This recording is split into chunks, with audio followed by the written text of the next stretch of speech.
هیڅکله هم د چا د تېر ژوند په اړه پلټنه مه کوه، ځکه په ډېره ښکلې باغچه کې هم که بیل ووهې نو چینجي به پکې پیدا کړې. اړیکې او ملګرتیاوې په باور ولاړې دي، نو هڅه وکړه چې له بېځایه باورونو څخه ځان وژغورې.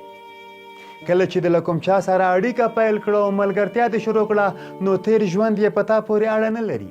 کوم څه چې اړین دي اوس مهال نو که دې اړیکه درته ارزښتمنه وي هڅه وکړه چې دومره پاک او سپېڅلې وي چې هیڅکله هم د تېر د یادولو لپاره وخت پیدا نه کړئ.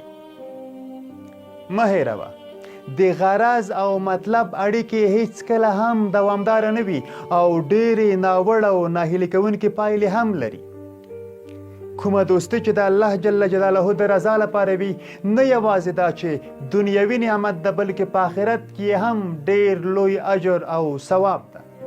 الله جل جلاله په یو قدسي حدیث شریف کې فرمایي زما محبت له هغه چا سره د څوک چې زما د خوښۍ لپاره له نورو سره ملګرتیا کوي او لیدو ته یې ورځي، او زما محبت د هغه چا لپاره ده کوم چې زما د رضا لپاره له یو بل سره مرسته کوي.